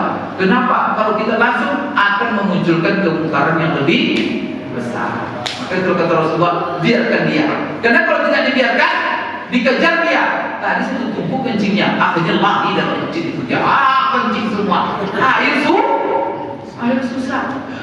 Yang tadi bisa seember, sekarang udah kecepatan lari dia. Sampai kencing. Bayangkan dari kampung nahan kencing lagi sampai kencing Rasulullah. Coba cerdas itu Rasulullah. Yang salah pun ditahan supaya tidak menimbulkan kesalahan yang lebih besar. Maka kita harus begitu. Dan siapa yang bisa mengukur ulama? Rasanya masyarakat ini, kalau masyarakat punya organisasi, punya apa, mulai kerja amar ma'ruf nahi munkar, harus punya ulama. Kalau tidak nanti apa? Bukan Bapak Ibu membuat Islam itu nama baik, tapi malah menjadi rumah. Ada saya ulama. Kadang-kadang saya, mana ulamanya itu? Dan ulama itu mempertimbangkan mana ini yang maslahat, mana ini mudarat, mana yang akan memunculkan mudarat yang lebih besar. Itu pertimbangan ulama. Itu sebabnya Allah katakan fas'alu 'ala dzikri in kuntum la ta'lamun. Bapak Ibu sekalian, jadi hamba Allah ini ambil itu dari masjid ke masjid, berarti apa? Ciri hamba Allah itu sholat.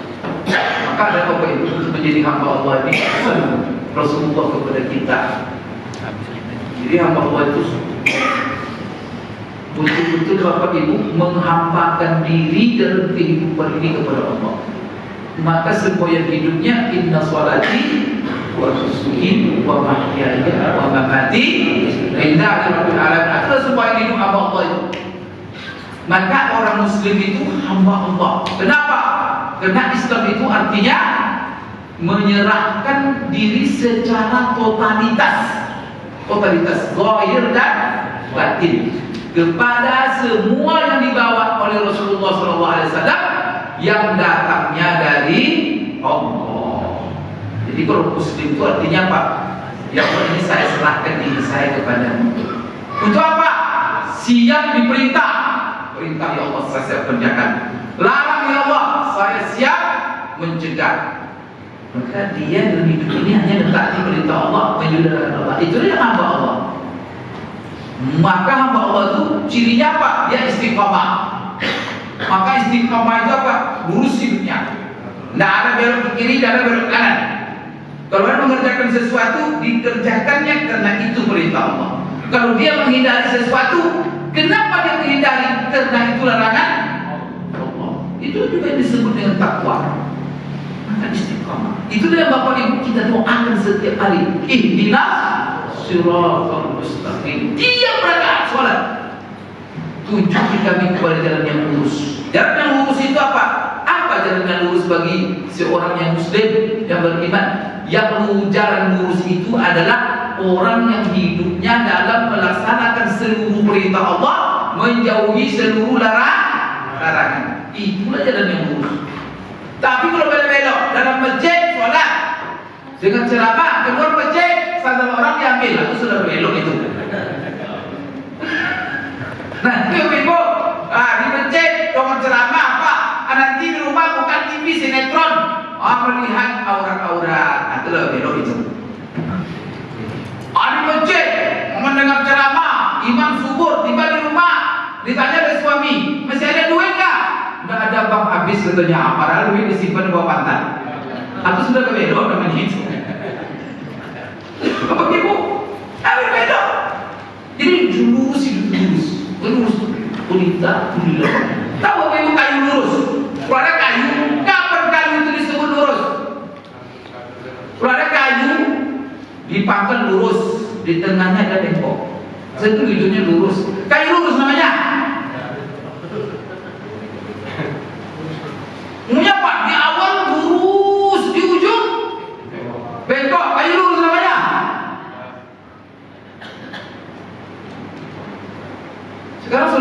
semuanya ini? Siapa yang lurus? Orang bapak yang lurus tidak ada bengkok sama sekali. Di pangkal tidak ada bengkok, di tengah tidak ada bengkok, di ujung tidak ada bengkok. Ada bapak ibu yang bisa mengakui, bapak ibu setiap rakaat kita berdoa, ihdinas siratal mustaqim. Siapa yang sudah mengaku bahwa dia sudah lurus terus? Tidak ada. Saya sendiri tak sanggup itu. Saya ini banyak beda-beda. La ilaha illallah. Maaf atau ini Rasulullah berubah Pak. Rasulullah berubah.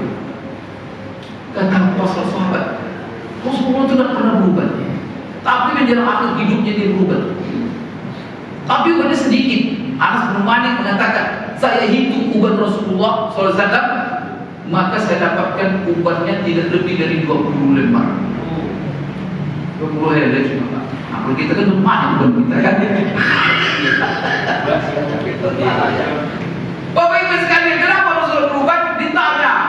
Ini hadis dari Ibnu Abbas. Ibnu Abbas menceritakan Abu Bakar pernah bertanya kepada Rasulullah SAW. Jadi dia sedianya semua sudah mulai berubat. Ya Rasulullah, apa yang membuatmu kelihatan sudah tua dan berubat ini? Maka Rasulullah menjawab, Syayyabatni Hudun wa akhawatuha.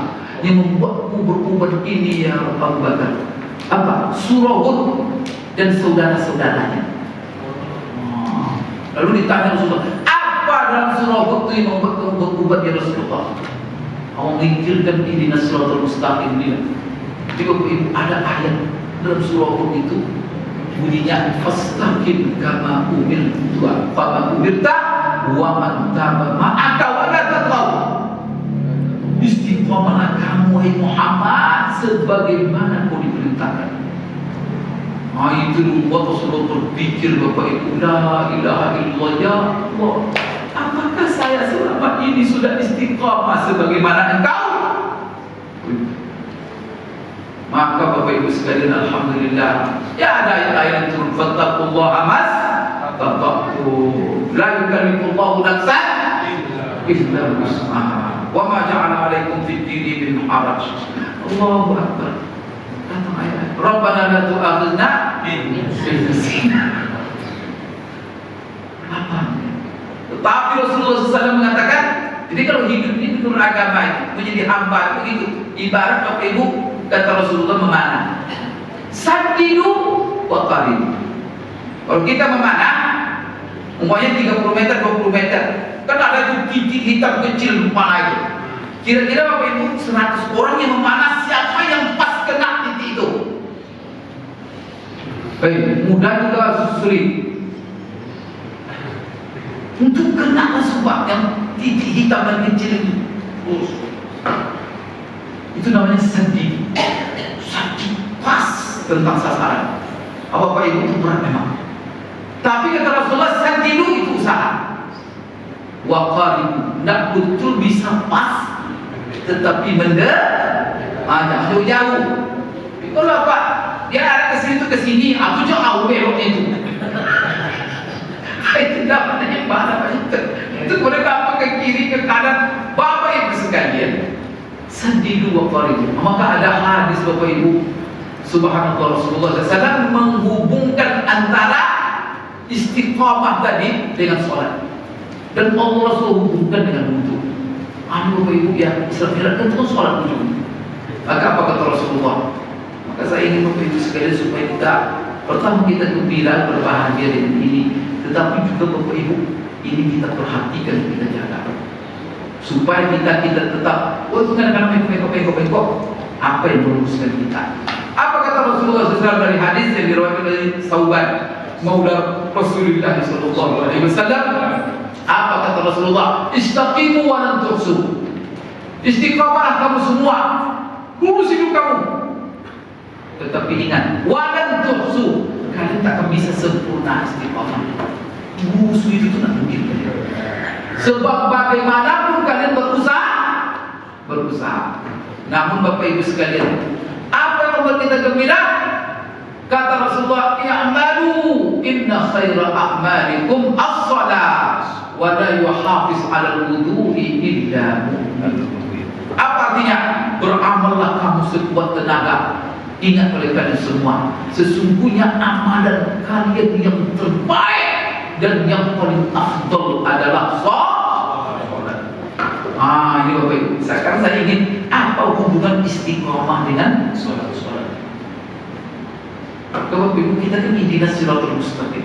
Maka kalau kita ingin menjaga garis lurus tadi supaya lurus terus hidup kita, maka jaga salat. Salat itu oleh Allah salah satu gunanya, manfaatnya untuk meluruskan hidup kita yang bengkok-bengkok. Itulah 5 kali sehari semalam, yang awalnya 50 kali. Sekarang 40 itu Pak, menjadi 5. Bapak Ibu, bagaimana hubungannya garis lurus istiqomah tadi dengan sholat? Sholat itu kalau Bapak Ibu lihat kamus bahasa Arab, itu salah satu maknanya diambil dari kata-kata tasliyah. Jadi orang Arab, Bapak Ibu, kalau ada kayu bengkok, kemudian orang Arab pengen mengatakan kepada dia, tolong luruskan kayu itu. Apa bahasa Arabnya? Bahasa Arabnya sholli. Sholli dzalikal ud. Luruskan kayu itu. Di kata sholat itu artinya meluruskan. Sholli dzalikal ud. Luruskan itu kayu. Maka ketika kita dipanggil oleh Allah untuk sholat, maka waktu itu sholat adalah sarana untuk meluruskan kehidupan kita. Maka waktu itu dari subuh, kadang-kadang kita beraktivitas sehari-hari, amalan zuhur, banyak dosa tak? Banyak dosa. Kadang-kadang berbelok, kadang-kadang kalau tidak kita datang zuhur, nanti beloknya terlalu jauh. Kalau sudah terlalu jauh beloknya nggak datang-datang lagi, itu diambil oleh setan. Maka siratal mustaqim jaga terus sampai ujung, karena di ujungnya surga yang menunggu. Jangan belok kiri kanan, belok juga lah, tapi jangan jauh-jauh. Kalau dipanggil kan datang. Tapi kalau sudah jauh beloknya Pak, tidak kedengaran lagi panggilan. Di setiap ujung belokan neraka ya. Kalau sesat jangan jauh-jauh sesatnya, semeter 2 meter lah, supaya dengan mudah azan itu. Maka azan itu supaya orang yang sesat jauh-jauh itu Pak mendengar nanti, supaya bisa balik suara azan itu dikuat. Dikuatkan. Kalau bisa mic diperbanyak. Karena sunahnya azan ini. Azan itu sunahnya oleh Rasulullah pertama dicari orang paling bagus suaranya. Apa? Paling indah. Kalau di sini diseleksi siapa yang paling indah suara azan? Bisa diseleksi. Yang kedua Bapak Ibu, suara yang bagus paling besar suaranya dan paling panjang suaranya. Supaya apa? Maka azan itu semakin jauh kedengaran, semakin Allah. Jangan dikecil-kecil ke bulan. Bulan apa masjid pula itu udah azan. Ini khusus untuk azan Pak. Yang lain-lain di situ mungkin masalahnya. Karena tarawih juga kadang-kadang saya di Jakarta itu mohon maaf, jam 3 pagi itu tarawih semuanya. Padahal azan jam 5 baru. Jam 3 pagi sudah tarawih. Lihat apa? Ada bisa tidur kita. Sudah nyaman ya. Dan panas. Bapak Ibu kan yang saya lihat kan yang mengeraskan suara itu cuma azan. Bahkan Bapak Ibu ngaji-ngaji itu Pak ya. Ini mohon maaf, ini saya kan ngaji secara fikih. Itu ngaji-ngaji Quran itu Bapak Ibu. Itu kalau sepakat semua lingkungan oke. Kalau ada yang protes, jangan ngaji. Kenapa? Ada yang sakit, ada yang terganggu Pak. Itu tidak boleh Pak. Dengan Quran itu tidak boleh ganggu. Kita dalam masjidnya tidak boleh. Yang boleh membuatkan suara di sini dalam masjidnya imam satu, ustaz penceramah satu. Yang lain tidak boleh. Kalau ada ngaji kuat terganggu Pak, itu dosa. Maka kita kecilkan. Itu mengganggu orang suara Pak. Lalu yang sakit banyak apa? Tapi untuk azan itu menyehatkan. Apalagi dikumandangkan oleh orang yang merdu suaranya.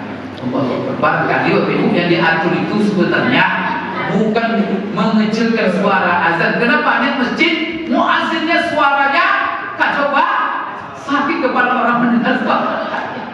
Barangkali kalau begitu Bapak-Ibu sekalian dicari yang indah. Maka Bapak-Ibu sekalian dipanggil supaya pada datang sholat itu Bapak-Ibu istiqamah. Maka di sini kata Rasulullah, jaga sholat kalian karena sebaik-baik amalan adalah sholat. Kemudian ada lagi Bapak-Ibu, tidak ada yang menjaga wudhu kecuali orang beriman. Maka kita disuruh menjaga wudhu. Jadi istiqamah, tidak mungkin kita istiqamah 100%. Maka apa? Jaga sholat untuk meluruskan. Setelah itu bagaimana menjaga sholat? Jaga wudhu.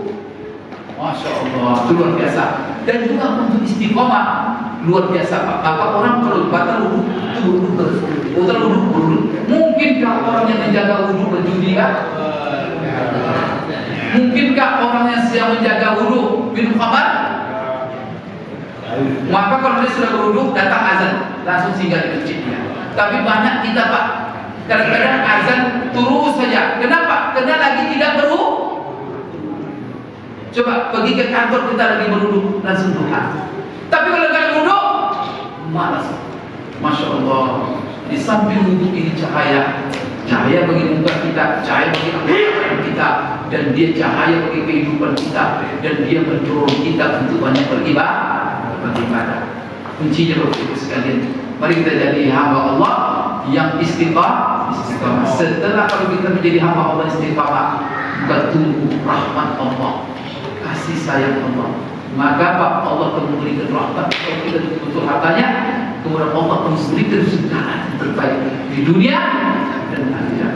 Mudah-mudahan Bapak-Ibu sekalian, apa yang saya sampaikan ini bermanfaat bagi diri saya sendiri, dan ini menjadi hikmah daripada Isra dan Mi'rajnya Nabi kita Muhammad sallallahu alaihi wasallam. Semoga kita semuanya menjadi hamba Allah yang istiqamah. Kalau istiqamah tadi Bapak jaga 5 waktu saja. Maka kata Rasulullah, barang siapa menjaga 5 waktu, analoginya begini. Kalau ada di depan rumah kamu sebuah sungai, lalu kamu mandi di hadapannya 5 kali sehari, masih ada kekotoran? Tidak ya Rasulullah. Begitu juga orang yang menjaga sholatnya 5 waktu, tak ada dosa.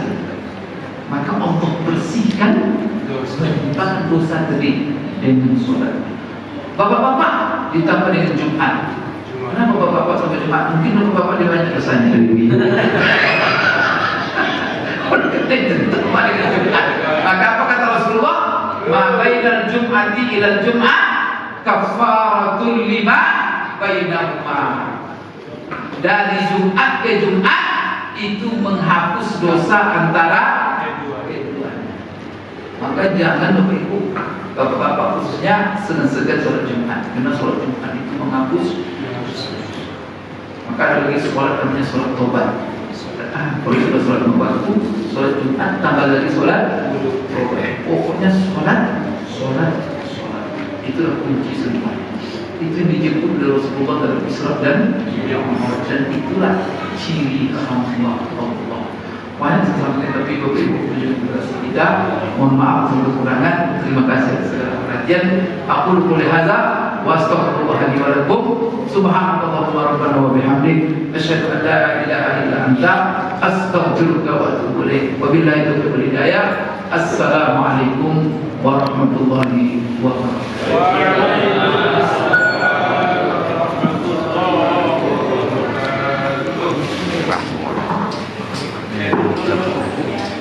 Alhamdulillah, sama-sama kita ucapkan terima kasih kepada Ustaz Dr. Mawardi yang sudah menguraikan panjang tentang Isra, dan mudah-mudahan kita semuanya akan menjadi hamba-hamba Allah yang istiqomah. Demikian, mohon maaf